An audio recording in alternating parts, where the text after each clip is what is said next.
आज हम लोग समझ रहे हैं मानव में श्वसन तंत्र को। ठीक है, तो आप ये देखो हमारे सामने ये जो हमको पिंजरे जैसी संरचना नजर आ रही है, इसको हम बोलते हैं पसलियां। ये पसलियां हमारे यहाँ होती है, आप छू के देखो आपको महसूस भी हो जाएगा। ठीक है, अब ये पसलियां क्यों लगाई गई है? इसलिए भैया क्योंकि जो हमारे फेफड़े होते हैं ना, वो बड़े मुलायम से होते हैं, नाजुक से होते हैं। अगर ये पसलियां नहीं होगी ना, तो कोई एक मुक्का मारेगा ना अपने को, तो भैया हमारे फेफड़े पिचक जाएंगे। तो ऊपर वाले ने अपनी सेफ्टी करने के लिए, फेफड़ों को सेफ्टी देने के लिए जो है यहां पर क्या लगा दिए हैं? पसलियां लगा दिए हैं, जिसको रिब केज भी बोलते हैं। इसके बाद नीचे जो है इन फेफड़ों को सपोर्ट देने के लिए यहां पर लगा हुआ है डायफ्राम। हिंदी में भी डायफ्राम ही बोलेंगे इसको। तो आप देखना कभी भी जब आप सांस लेते हो तो आपका पेट फूल जाता है, तो बेसिकली वो पेट नहीं फूल रहा है, क्या हो रहा है वहां पर, यहाँ पर जो है ये डायफ्राम जो है ये फूल जाता है, तो इसलिए हमको लगता है पेट फूल गया है। ठीक है, सांस छोड़ते तो डायफ्राम वापस से कम हो जाता है, सिकुड़ जाता है। ठीक है, अब ये जो दोनों ही चीजें हैं ये हमारे मानव श्वसन तंत्र के अंदर मुख्य भूमिका नहीं निभाते हैं, इसलिए हम इसको हटा देते हैं यहाँ से। तो अब हम देखते हैं आपके सामने जो नजर आ रहा है ये है हमारा मानव श्वसन तंत्र। तो सबसे पहले इसके अंदर कौन आता है बेटा? जरा देखो, इसके अंदर आएगा नासिका, दूसरे नंबर पर आएगा मुंह, तीसरे नंबर पर आता है हमारा ग्रसनी, चौथे नंबर पर आता है स्वर यंत्र, पांचवें पे आएगा श्वास नली। फिर देखो ये दो और हिस्सों में बढ़ गई है श्वास नली, जिसको हम बोलते हैं श्वसनी। फिर आप देखो ये और ज्यादा शाखाओं में बढ़ गई है, जिसको हम बोलते हैं श्वसनिका। और यहाँ पर ये है हमारे खूबसूरत से पिंक पिंक से यहाँ पर फेफड़े। क्या है? फेफड़े हैं भैया, ये दो फेफड़े होते हैं अपने अंदर। और आप देखोगे आपको यहाँ पर गुब्बारे जैसी संरचना नजर आ रही है, इन संरचनाओं को बोलते हैं कूपिकाएं। क्या बोलते हैं बेटा? कूपिकाएं। अब जो भी मैंने आपको यहाँ पर ये समझाया है, इन सब चीजों को हम एक एक को डिटेल में समझ रहे हैं कि किसको क्या बोलेंगे। ठीक है, तो जरा ध्यान से देखो, नासिका क्या होती है ये तो हम सबको पता भी है कि भैया नासिका जो है कुछ इस तरीके से दिखाई देती है। इसके अंदर दो छेद होते हैं जिनको नोस्ट्रिल बोलते हैं या नासा द्वार बोल सकते हैं। द्वार मतलब वो रास्ता जिसमें से सांस अंदर की तरफ जाती हो, उसको हम द्वार बोलेंगे। वेरी वेरी वेरी सिंपल बात, समझ में आ गई कि नहीं आई? ठीक है, ऐसा। तो कितने रास्ते हैं? दो रास्ते हैं। किससे बटे हुए? बीच में एक हड्डी होती है और यहाँ पर एक झिल्ली होती है ना, झिल्ली होती है, उससे ये दो रास्ते बटे हुए रहते हैं बेटा। ठीक है, अब आप देखो, अगर मैं आपको इसके अंदर का हिस्सा दिखाऊं नाक के, तो आपको कुछ ऐसा दिखाई देगा यहाँ पर, है ना। मतलब मैं पता है क्या कह रहा हूं, आप मेरे इस हिस्से को अंदर से देख रहे हो, अंदर से वो हिस्सा मैं आपको दिखा रहा हूं यहाँ पर। क्लियर? तो देखो जरा ध्यान से, यहां से जैसे सांस अंदर जाती है, जहां सांस अंदर जाएगी तो सबसे पहला जो हिस्सा हमको दिखाई देगा, इस जगह को हम बोलते हैं नासा गुहा, नेसल कैविटी। क्या बोलेंगे इसको? इसको नासा गुहा बोलते हैं बेटा, नेसल कैविटी इसको बोलते हैं। मतलब सबसे पहले सांस इसी के अंदर घुसती है यहाँ पर। ठीक है, अब इसकी एक खासियत बताता हूं। आप सबने एक लाइन जरूर सुनी होगी कि भैया देखो, हमेशा नाक से सांस लेनी चाहिए, मुंह से सांस नहीं लेनी चाहिए। ऐसा क्यों है? तो ऐसा इसलिए है क्योंकि भैया इसके अंदर जो है छोटे छोटे से बाल होते हैं। आपको पता होगा इस जगह पे हमारे नाक में छोटे छोटे से बाल होते हैं। इसके अलावा इसके अंदर जो है बहुत सारा म्यूकस होता है ना, श्लेष्मा होता है। क्या होता है? बहुत सारा म्यूकस होता है। म्यूकस क्या मतलब है इसका? नाक होता है ना, नाक आती कि नहीं आती है? वो नाक होती है भैया इसके अंदर। तो ये बाल और नाक क्या करते हैं कि जो भी हवा के अंदर जो गंदगी है, उस गंदगी को यहीं पे रोक लेते हैं, मतलब उस हवा को फिल्टर कर देते हैं। ये फिल्टर करने का काम करते हैं और फिर यहां से होते हुए हवा जो है हमारे शरीर में उतर जाती है इधर से। ठीक है, तो इस ये जो है हमारा नासा गुहा, इसके जस्ट पीछे वाला जो हिस्सा है, इसको बेटा हम लोग बोलते हैं नासा ग्रसनी। क्या बोलते हैं इसको? हम लोग नासा ग्रसनी बोलते हैं। समझ में आया, है ना? तो मैंने आपको ये चीज पूरी एक्सप्लेन कर दी अच्छे से। अब आता है इसके बाद, नाक का काम हो गया है, इसके बाद आता है ग्रसनी। कि ग्रसनी क्या होता है, तो चलो इसको थोड़ा डिटेल में एक्सप्लेन कर देते हैं। देखो ग्रसनी किसके पीछे से स्टार्ट हो रही है? ये जो आपको जगह दिख रही है, ये जो अलग अलग कलर से बना रखा है मैंने, इसको बोलते हैं ग्रसनी। ठीक है, तो यहां पर क्या है, सबसे पहले देखो ग्रसनी का ये वाला हिस्सा कहलाता है नासा ग्रसनी, नेसोफेरेंक्स। दूसरा हिस्सा कहलाता है मुख ग्रसनी, ओरोफेरेंक्स। और तीसरा हिस्सा कहलाता है बेटा लेरिंगोफेरेंक्स, जिसको अधोग्रसनी भी बोलते हैं। क्या बोलते हैं? अधोग्रसनी भी बोलते हैं, है ना। देखो हम हिंदी मीडियम से हो चाहे इंग्लिश मीडियम से हो, मेरे इस वीडियो से दोनों ही काम हो रहा है यहाँ पर, है ना। दूसरी बात, चाहे आप हिंदी मीडियम के बच्चे हो, लेकिन आप खुद भी जानते हो कि आने वाले समय में हमको सब चीज़ें इंग्लिश में ही करनी पड़ेगी, आपकी सारी बुक इंग्लिश में होगी। इसलिए मैंने आपकी हेल्प के लिए यहाँ पर इंग्लिश भी लिख के आया हूँ, ताकि चार शब्द अगर इंग्लिश के और सुन लिए हमने तो कुछ तो आएगा ना, नहीं आने से तो कुछ तो शब्द दिमाग में जा रहे हैं कि नहीं जा रहे हैं आपके। ठीक है, ऐसा। तो ये हमारे इस टाइप से इस पूरे हिस्से को हम बोल देते हैं ग्रसनी, इंग्लिश में बोले तो फेरेंक्स बोल देते हैं इसको, ठीक है। अच्छा सर, बढ़िया। अब आप ध्यान से देखो, सबसे पहला हिस्सा कौन है? सबसे पहला हिस्सा है नासाग्रसनी। क्या है बेटा? नासाग्रसनी। उसके बाद ओरोफेरेंक्स मतलब मुखग्रसनी, फिर उसके बाद अधोग्रसनी लैरिंगोफेरेंस होता है। तो जब सांस हम लेते हैं नाक से, तो नाक से सांस सबसे पहले देखो आप, नासा गुहा जो है, नेसल कैविटी, इस जगह से होती हुई सबसे पहले नेसोफेरेंक्स नासाग्रसनी में घुसेगी, उसके बाद मुखग्रसनी में घुसेगी, उसके बाद अधोग्रसनी में घुसेगी, ठीक है। जब हम नाक से सांस लेते हैं तो सांस सबसे पहले नासा गुहा से होते हुए नासाग्रसनी में, फिर मुखग्रसनी में, फिर अधोग्रसनी के अंदर घुसती है। बोलो बात समझ में आई कि नहीं आई? गया ना बात खोपड़ी के अंदर, ठीक है ना। चलो अब आप ध्यान से देखो, अगर मैं मुंह से सांस लेता हूं तो मुंह से सांस जो है सबसे पहले मुखग्रसनी के अंदर, फिर अधोग्रसनी के अंदर जाती है, मुखग्रसनी में, उसके बाद अधोग्रसनी के अंदर जाएगी बेटा, ठीक है। फिर अधोग्रसनी से होते हुए जो हमारी श्वास नली है उससे होते हुए, फिर हमारी श्वसनिका से होते हुए हमारे फेफड़ों के अंदर घुस जाती है। बात समझ में आ गई, ठीक है। नेक्स्ट टॉपिक आता है हमारा फिर यहाँ पर स्वर यंत्र में। स्वर यंत्र से होते हुए घुसेगी, तो हम पहले स्वर यंत्र को समझ लेते हैं। किसको समझ रहे हैं? स्वर यंत्र को। बस उससे पहले मैं आपको एक छोटी सी चीज और बता देता हूँ जो बहुत ज्यादा काम की है और इंपॉर्टेंट भी है।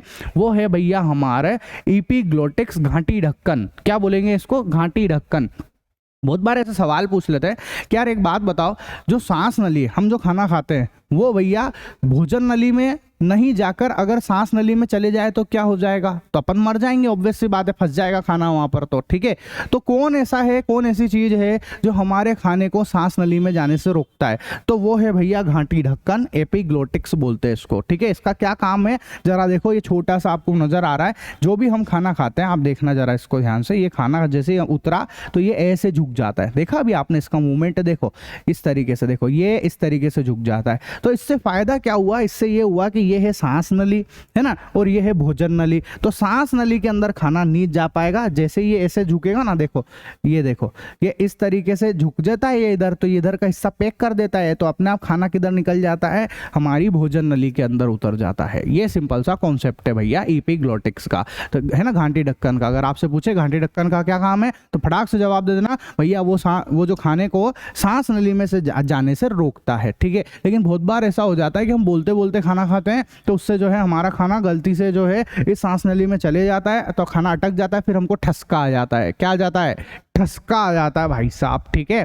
फिर आता है स्वर यंत्र, जिसको वॉइस बॉक्स भी बोलते हैं, मतलब जिस जगह से हमारी आवाज निकल रही है उसको मैं आपको दिखाऊं तो ये है स्वर यंत्र, जो कि अंदर से कुछ ऐसा दिखता है बेटा, ठीक है। ऐसा जब हम बोलते रहते हैं तो इसके जो तंतु हैं वो लगातार कंपन करते रहते हैं, वाइब्रेट करते रहते हैं बेटा, ठीक है। ऐसा इसके वाइब्रेशन से, इसके कंपन से आवाज उत्पन्न हो जाती है, ध्वनि उत्पन्न होती है इसकी वजह से, और जो आप सुन पा रहे हो मैं बोल पा रहा हूं। बात समझ में आ गई अच्छे से, ठीक है। इसके बाद आता है फिर हमारी श्वास नली, जिसको हम ट्रेकिया या विंड पाइप भी बोलेंगे, जो कि कुछ ऐसी दिखाई देती है। इसकी जो साइज है लगभग 5 इंच की होती है। कितने की होती है बेटा? ये 5 इंच की होती है, और ये इस स्वर यंत्र को फेफड़ों से जोड़ती है। देखो ना, ऊपर स्वर यंत्र है और नीचे फेफड़े हैं, तो ये भैया स्वर यंत्र को फेफड़ों से जोड़ने का काम करती है। बड़ा सिंपल है, ठीक है।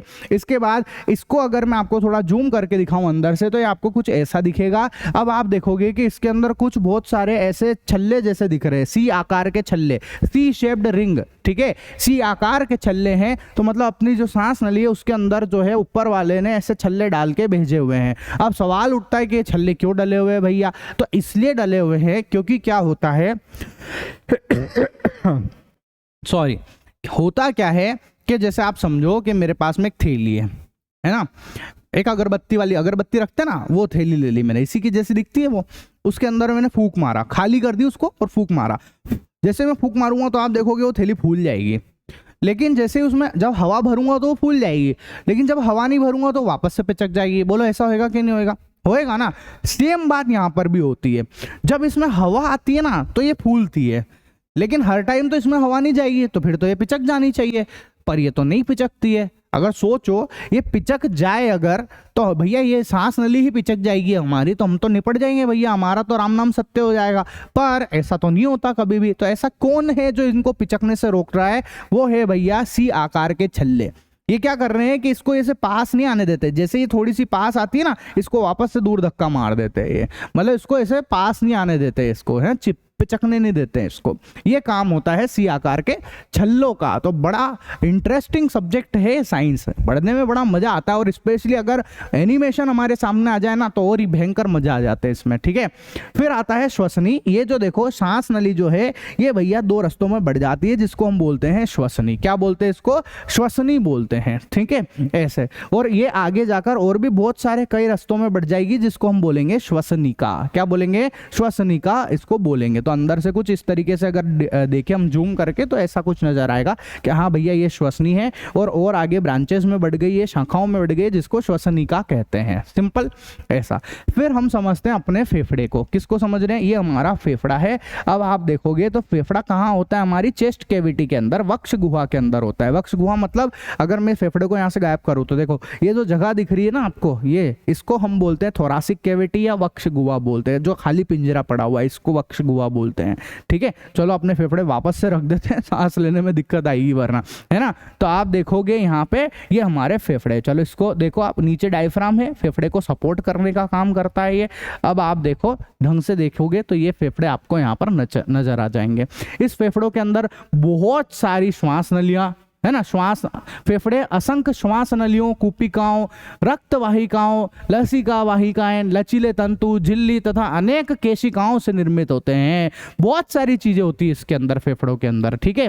अब आप देखोगे जो दायां फेफड़ा है, देखो मैं ऐसे खड़ा हुआ हूं तो मेरा ये दायां हाथ है, तो इधर वाला जो फेफड़ा है वो दायां कहलाएगा, इधर वाला फेफड़ा बायां कहलाएगा। तो देखो यहाँ पर जो दायां फेफड़ा है वो थोड़ा सा छोटा है और थोड़ा सा चौड़ा है। देखो ना, बायां फेफड़ा थोड़ा लंबा है, देखो आप यहां से नजर आ रहा है, आपको छोटा बड़े नजर आ रहा होगा कि हाँ भैया ये देखो, ये देखो, तो ये छोटा है और चौड़ा है, और ये बड़ा है और थोड़ा सा नेरो है ना, ऐसा मतलब कम चौड़ा है ये, इस तरीके से। तो ध्यान रखना इस बात को, ठीक है। पुरुषों के फेफड़े स्त्रियों के फेफड़े से थोड़े से भारी होते हैं, लड़कों के अंदर फेफड़े थोड़े से भारी होते हैं भैया, ठीक है। अब आप देखोगे, देखो आपके सामने एक बहुत मजेदार चीज करके बता रहा हूँ। ये जो फेफड़े है, इधर वाला फेफड़ा ये 3 पार्ट से बना हुआ है और इधर वाला 2 पार्ट से। देखो आपको दिखा भी देते हैं, ये इस तरीके से है। मतलब हमारा जो दायां फेफड़ा है उसके 3 पार्ट होते हैं, 1 2 3, और बाएं फेफड़े के 2 पार्ट होते हैं, जिनको लोब्स बोलते हैं या खंड भी बोल देते हैं। इनको क्या बोलते हैं? लोब्स या फिर खंड बोल देते हैं भैया। तो इसको वापस से ज्वाइन कर लेते हैं अपन, ऐसे तोड़ा तोड़ी नहीं करें, है कि नहीं। तो प्योर आपको मजा आ रहा होगा कि हाँ यार ये तो तगड़ा ही पढ़ाया है, कि लपक के समझ में आ रहा है ना। मतलब अगर आप इसको बोरिंग तरीके से पढ़ोगे ना, रट्टा मार तरीके से, किताब खोल ली और चलो भैया फेफड़े में ये होता है, तो मजा नहीं आएगा। सोचो ना मैं हटा दूं यहाँ से और फिर आप ऐसे पढ़ो इसको, बोर हो जाओगे आप कि यार ये क्या पढ़ाई चल रही है। लेकिन ना इसकी मदद से एकदम भेजे में फिट हो जाती है बात, ठीक है। चलो अब क्या हो रहा है ध्यान से समझना, है ना।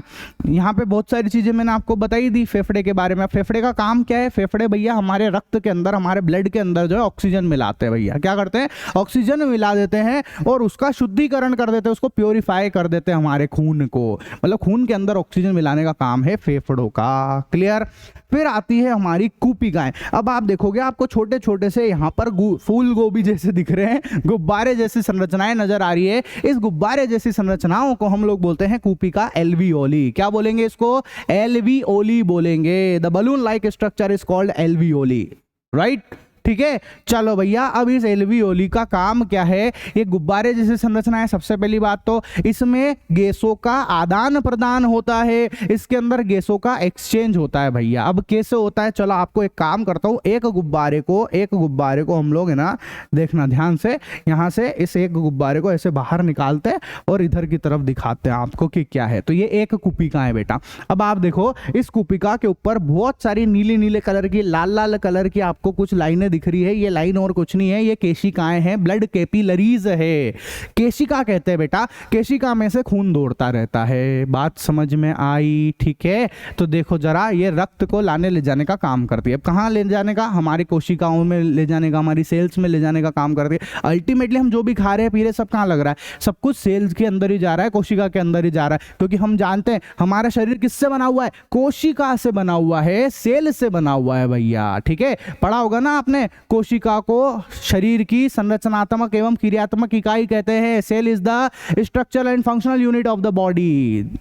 पता है कि नहीं पता है आपको? ठीक है, तो चलो आपको समझाने के लिए एक सेल दिखा देता हूं कि ये कोशिका है हमारी। ठीक है, अब क्या होता है, यहां से ये कुपिका से ये कोशिका ऐसे जुड़ी हुई रहती है, इंटरकनेक्टेड है अंदर हर चीज। ये कुपिका जो है ना, ये भी इसी से बनी हुई है, इसी सेल से बनी हुई, इसी कोशिका से बनी हुई। तो ये तो आपको समझाने के लिए मैंने अलग अलग बनाया है, वरना होता ये इसके अंदर ही है, अलग अलग कुछ नहीं है। पर समझाना है ना मेरे को, इसलिए मैं यहाँ पे सब चीजें एक्स्ट्रा बना बना के चल रहा हूँ यहाँ पर। ठीक है, अब देखो क्या होता है, जब हम सांस ले रहे हैं, देखो ये सांस अंदर जा रही है। सांस कहाँ से जा रही है? नाक से सांस होते होते होते फेफड़ों में गई, फेफड़ों में जाके फिर कहाँ जा रही है? अपनी कुपिका के अंदर जा रही है। अब सांस कहाँ पहुंच गई है? ये सांस हमारी कुपिका के अंदर आ गई है। समझ रहे हो आप? देखो ये सांस ये जाके कुपिका के अंदर, तो यहाँ से जो घुस रही है ना, ये मैं आपको यहाँ दिखा रहा हूँ कि सांस जो है बेटा वो हमारी कुपिका के अंदर है। अब जो एयर है उसके अंदर होता है ऑक्सीजन। क्या होता है बेटा? ऑक्सीजन। और वो ऑक्सीजन जो है हमारे खून के अंदर मिल जाएगी। तो अब हमारा खून हो गया प्योरीफाई।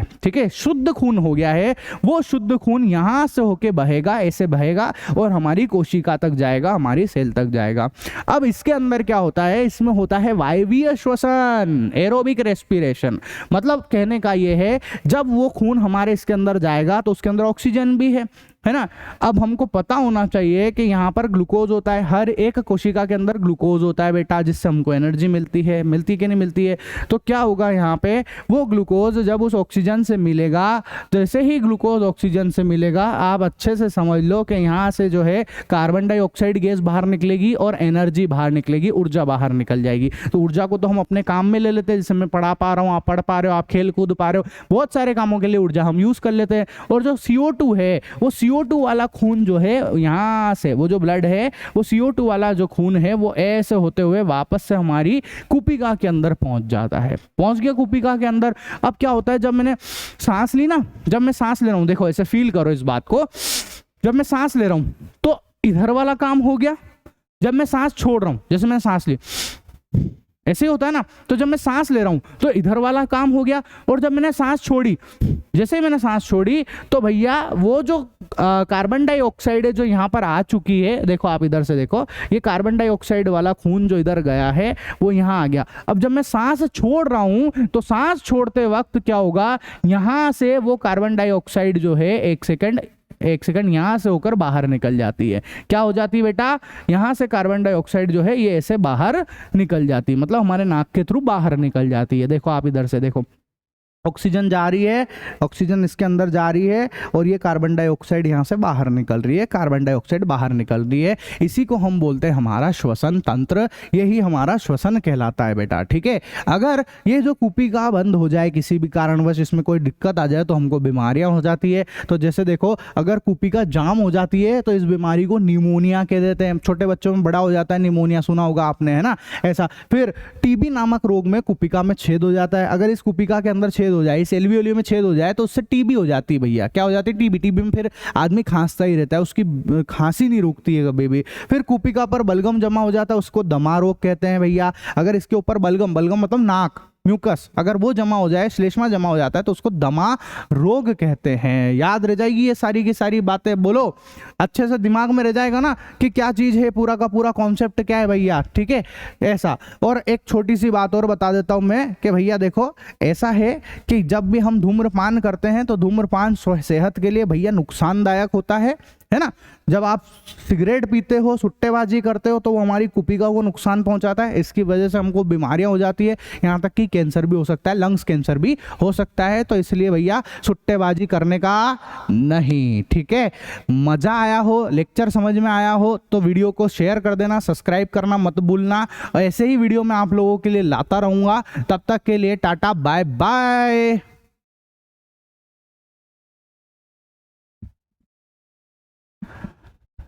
आज हम लोग समझ रहे हैं मानव में श्वसन तंत्र को। ठीक है, तो आप ये देखो, हमारे सामने ये जो हमको पिंजरे जैसी संरचना नजर आ रही है, इसको हम बोलते हैं पसलियां। ये पसलियां हमारे यहाँ होती है, आप छू के देखो, आपको महसूस भी हो जाएगा। ठीक है, अब ये पसलियां क्यों लगाई गई है? इसलिए भैया, क्योंकि जो हमारे फेफड़े होते हैं ना, वो बड़े मुलायम से होते हैं, नाजुक से होते हैं। अगर ये पसलियां नहीं होगी ना, तो कोई एक मुक्का मारेगा ना अपने को, तो भैया हमारे फेफड़े पिचक जाएंगे। तो ऊपर वाले ने अपनी सेफ्टी करने के लिए, फेफड़ों को सेफ्टी देने के लिए जो है, यहाँ पर क्या लगा दिए हैं, पसलियां लगा दी हैं जिसको रिब केज भी बोलते हैं। इसके बाद नीचे जो है इन फेफड़ों को सपोर्ट देने के लिए यहाँ पर लगा हुआ है डायफ्राम, हिंदी में भी डायफ्राम ही बोलेंगे इसको। तो आप देखना कभी भी जब आप सांस लेते हो तो आपका पेट फूल जाता है, तो बेसिकली वो पेट नहीं फूल रहा है, क्या हो रहा है वहां पर, यहाँ पर जो है ये डायफ्राम जो है ये फूल जाता है, तो इसलिए हमको लगता है पेट फूल गया है। ठीक है, सांस छोड़ते हैं तो डायफ्राम वापस से कम हो जाता है, सिकुड़ जाता है। ठीक है, अब ये जो दोनों ही चीजें हैं ये हमारे मानव श्वसन तंत्र के अंदर मुख्य भूमिका नहीं निभाते हैं, इसलिए हम इसको हटा देते हैं यहाँ से।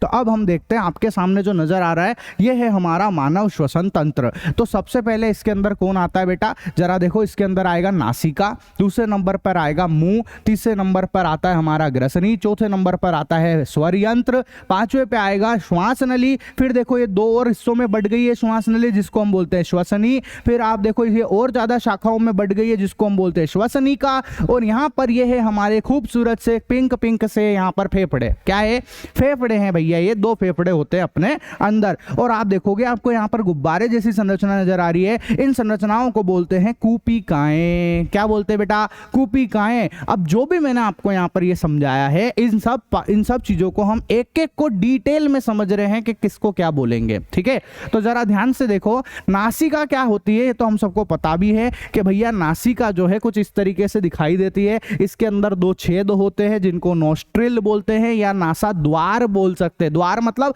वो रास्ता जिसमें से सांस अंदर की तरफ जाती हो उसको हम द्वार बोलेंगे। वेरी वेरी वेरी सिंपल, बात समझ में आ गई कि नहीं आई। ठीक है, ऐसा तो कितने रास्ते हैं, दो रास्ते हैं। किससे बटे हुए, बीच में एक हड्डी होती है और यहाँ पर एक झिल्ली होती है ना, झिल्ली होती है, उससे ये दो रास्ते बटे हुए रहते हैं बेटा। ठीक है, अब आप देखो अगर मैं आपको इसके अंदर का हिस्सा दिखाऊं नाक के तो आपको कुछ ऐसा दिखाई देगा यहाँ पर, है ना। मतलब मैं पता है क्या कह रहा हूं, आप मेरे इस हिस्से को अंदर से देख रहे हो, अंदर से वो हिस्सा मैं आपको दिखा रहा हूं यहाँ पर। क्लियर, तो देखो जरा ध्यान से, यहाँ से जैसे ही सांस अंदर जाती है, जहां सांस अंदर जाएगी तो सबसे पहला जो हिस्सा हमको दिखाई देगा इस जगह को हम बोलते हैं नासा गुहा, नेसल कैविटी। क्या बोलेंगे इसको, इसको नासा गुहा बोलते हैं बेटा, नेसल कैविटी इसको बोलते हैं। मतलब सबसे पहले सांस इसी के अंदर घुसती है यहाँ पर। ठीक है, अब इसकी एक खासियत बताता हूं, आप सबने एक लाइन जरूर सुनी होगी कि भैया देखो हमेशा नाक से सांस लेनी चाहिए, मुंह से सांस नहीं लेनी चाहिए। ऐसा क्यों है, तो ऐसा इसलिए है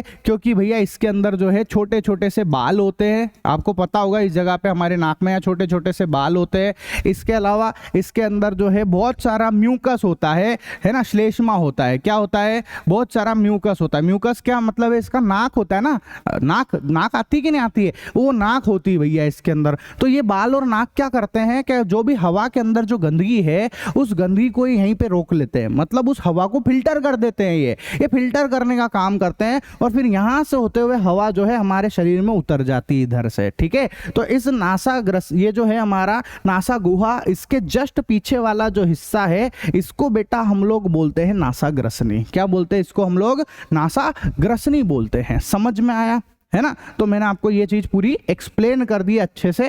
अब आता है इसके बाद, नाक का काम हो गया है, इसके बाद आता है ग्रसनी। कि ग्रसनी क्या होता है, तो चलो इसको थोड़ा डिटेल में एक्सप्लेन कर देते हैं। देखो ग्रसनी किसके पीछे से स्टार्ट हो रही है, ये जो आपको जगह दिख रही है, ये जो अलग अलग कलर से बना रखा है मैंने, इसको बोलते हैं ग्रसनी। ठीक है, तो यहाँ पर क्या है, सबसे पहले देखो ग्रसनी का ये वाला हिस्सा कहलाता है नासा ग्रसनी, नेसोफेरेंक्स। दूसरा हिस्सा कहलाता है मुख ग्रसनी, ओरोफेरेंक्स। और तीसरा हिस्सा कहलाता है बेटा लेरिंगोफेरेंक्स, जिसको अधोग्रसनी भी बोलते हैं। क्या बोलते हैं, अधोग्रसनी भी बोलते हैं, है ना। देखो हम हिंदी मीडियम से हो चाहे इंग्लिश मीडियम से हो, मेरे इस वीडियो से दोनों का ही काम हो रहा है यहाँ पर, है ना।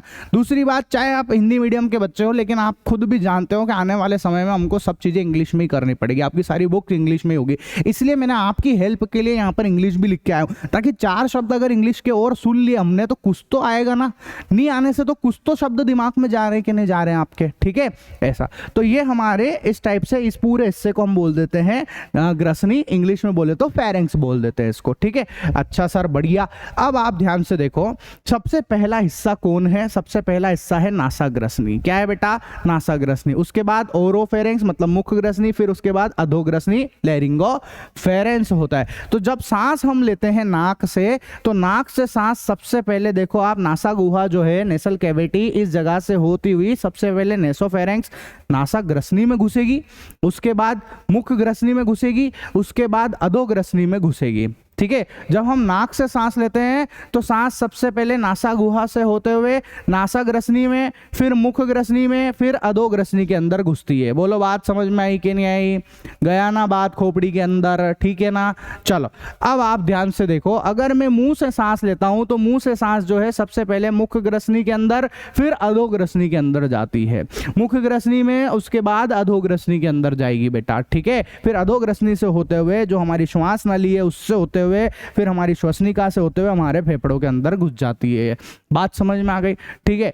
नेक्स्ट टॉपिक आता है हमारा फिर यहाँ पर स्वर यंत्र में। स्वर यंत्र से होते हुए घुसेगी, तो हम पहले स्वर यंत्र को समझ लेते हैं। किसको समझ रहे हैं? स्वर यंत्र को। बस उससे पहले मैं आपको एक छोटी सी चीज और बता देता हूँ जो बहुत ज्यादा काम की है और इंपॉर्टेंट भी है। वो है भैया हमारे एपिग्लोटिक्स, घाटी ढक्कन। क्या बोलेंगे इसको? घाटी ढक्कन। बहुत बार ऐसे सवाल पूछ लेते हैं कि यार एक बात बताओ, जो सांस नली, हम जो खाना खाते हैं वो भैया भोजन नली में नहीं जाकर अगर सांस नली में चले जाए तो क्या हो जाएगा? तो अपन मर जाएंगे, ऑब्वियस सी बात है, फंस जाएगा खाना वहां पर तो, ठीक है। तो कौन ऐसा है, कौन ऐसी चीज है जो हमारे खाने को सांस नली में जाने से रोकता है? तो वो है भैया घाटी ढक्कन, एपिग्लोटिक्स बोलते हैं इसको, ठीक है। इसका क्या काम है जरा देखो, ये छोटा सा आपको नजर आ रहा है। जो भी हम खाना खाते हैं, आप देखना जरा इसको ध्यान से, ये खाना जैसे उतरा तो ये ऐसे झुक जाता है। देखा अभी आपने इसका मूवमेंट, देखो इस तरीके से, देखो ये इस तरीके से झुक जाता है। तो इससे फायदा क्या हुआ? इससे ये हुआ कि ये है सांस नली, है ना, और ये है भोजन नली। तो सांस नली के अंदर खाना नहीं जा पाएगा। जैसे ये ऐसे झुकेगा ना, देखो ये देखो, ये इस तरीके से झुक जाता है ये इधर, तो ये इधर का हिस्सा पैक कर देता है, तो अपने आप खाना किधर निकल जाता है? हमारी भोजन नली के अंदर उतर जाता है। ये सिंपल सा कॉन्सेप्ट है भैया एपिग्लोटिक्स का, तो है ना, घाटी ढक्कन का। अगर आपसे पूछे घाटी ढक्कन का क्या काम है, तो फटाक से जवाब दे देना भैया वो जो खाने को सांस नली में से जाने से रोकता है, ठीक है। लेकिन बहुत बार ऐसा हो जाता है कि हम बोलते बोलते खाना खाते हैं, तो उससे जो है हमारा खाना गलती से जो है इस सांस नली में चले जाता है, तो खाना अटक जाता है, फिर हमको ठसका आ जाता है। क्या आ जाता है? ठसका आ जाता है भाई साहब, ठीक है। फिर आता है स्वर यंत्र, जिसको वॉइस बॉक्स भी बोलते हैं। मतलब जिस जगह से हमारी आवाज निकल रही है उसको मैं आपको दिखाऊं तो ये है स्वर यंत्र, जो कि अंदर से कुछ ऐसा दिखता है बेटा, ठीक है। ऐसा जब हम बोलते रहते हैं तो इसके जो तंतु हैं वो लगातार कंपन करते रहते हैं, वाइब्रेट करते रहते हैं बेटा, ठीक है। ऐसा इसके वाइब्रेशन से, इसके कंपन से आवाज उत्पन्न हो जाती है, ध्वनि उत्पन्न होती है इसकी वजह से, और जो आप सुन पा रहे हो मैं बोल पा रहा हूं। बात समझ में आ गई अच्छे से, ठीक है। इसके बाद आता है फिर हमारी श्वास नली, जिसको हम ट्रेकिया या विंड पाइप भी बोलेंगे, जो कि कुछ ऐसी दिखाई देती है। इसकी जो साइज है लगभग 5 इंच की होती है। कितने की होती है बेटा? ये 5 इंच की होती है, और ये इस स्वर यंत्र को फेफड़ों से जोड़ती है। देखो ना, आप ऊपर स्वर यंत्र है और नीचे फेफड़े हैं, तो ये भैया स्वर यंत्र को फेफड़ों से जोड़ने का काम करती है। बड़ा सिंपल है, ठीक है। इसके बाद इसको अगर मैं आपको थोड़ा जूम करके दिखाऊं अंदर से, तो ये आपको कुछ ऐसा दिखेगा। अब आप देखोगे कि इसके अंदर कुछ बहुत सारे ऐसे छल्ले जैसे दिख रहे हैं, सी आकार के छल्ले, सी शेप्ड रिंग, ठीक है। सी आकार के छल्ले हैं, तो मतलब अपनी जो सांस नली है उसके अंदर जो है ऊपर वाले ने ऐसे छल्ले डाल के भेजे हुए हैं। अब सवाल उठता है कि ये छल्ले क्यों डले हुए हैं भैया? तो इसलिए डले हुए हैं क्योंकि क्या होता है सॉरी, होता क्या है कि जैसे आप समझो कि मेरे पास में एक थैली है ना, एक अगरबत्ती वाली अगरबत्ती रखते ना, वो थैली ले ली मैंने, इसी की जैसी दिखती है वो। उसके अंदर मैंने फूंक मारा, खाली कर दी उसको और फूंक मारा। जैसे मैं फूंक मारूंगा तो आप देखोगे वो थैली फूल जाएगी, लेकिन जैसे उसमें जब हवा भरूंगा तो वो फूल जाएगी, लेकिन जब हवा नहीं भरूंगा तो वापस से पिचक जाएगी। बोलो ऐसा होएगा कि नहीं होएगा? होएगा ना। सेम बात यहाँ पर भी होती है। जब इसमें हवा आती है ना तो ये फूलती है, लेकिन हर टाइम तो इसमें हवा नहीं जाएगी, तो फिर तो ये पिचक जानी चाहिए, पर ये तो नहीं पिचकती है। अगर सोचो ये पिचक जाए अगर, तो भैया ये सांस नली ही पिचक जाएगी हमारी, तो हम तो निपट जाएंगे भैया, हमारा तो राम नाम सत्य हो जाएगा। पर ऐसा तो नहीं होता कभी भी। तो ऐसा कौन है जो इनको पिचकने से रोक रहा है? वो है भैया सी आकार के छल्ले। ये क्या कर रहे हैं कि इसको ऐसे पास नहीं आने देते। जैसे ये थोड़ी सी पास आती है ना, इसको वापस से दूर धक्का मार देते हैं। ये मतलब इसको ऐसे पास नहीं आने देते, इसको है पिचकने नहीं देते हैं इसको। ये काम होता है सी आकार के छल्लों का। तो बड़ा इंटरेस्टिंग सब्जेक्ट है साइंस, पढ़ने में बड़ा मजा आता है, और स्पेशली अगर एनिमेशन हमारे सामने आ जाए ना तो और ही भयंकर मजा आ जाता है इसमें, ठीक है। फिर आता है श्वसनी। ये जो देखो सांस नली जो है ये भैया 2 रस्तों में बढ़ जाती है, जिसको हम बोलते हैं श्वसनी। क्या बोलते हैं इसको? श्वसनी बोलते हैं, ठीक है, ऐसे। और ये आगे जाकर और भी बहुत सारे कई रस्तों में बढ़ जाएगी, जिसको हम बोलेंगे श्वसनिका। क्या बोलेंगे? श्वसनिका इसको बोलेंगे। तो अंदर से कुछ इस तरीके से अगर देखें हम जूम करके तो ऐसा कुछ नजर आएगा कि हाँ भैया ये श्वसनी है, और आगे ब्रांचेस में बढ़ गई है, शाखाओं में बढ़ गई, जिसको श्वसनिका कहते हैं। सिंपल ऐसा। फिर हम समझते हैं अपने फेफड़े को। किसको समझ रहे हैं? ये हमारा फेफड़ा है। अब आप देखोगे तो फेफड़ा कहाँ होता है? हमारी चेस्ट कैविटी के अंदर, वक्ष गुहा के अंदर होता है। वक्ष गुहा मतलब अगर मैं फेफड़े को यहाँ से गायब करूँ तो देखो ये जो जगह दिख रही है ना आपको, ये इसको हम बोलते हैं थोरासिक कैविटी या वक्ष गुहा बोलते हैं। जो खाली पिंजरा पड़ा हुआ है इसको वक्ष गुहा बोलते हैं।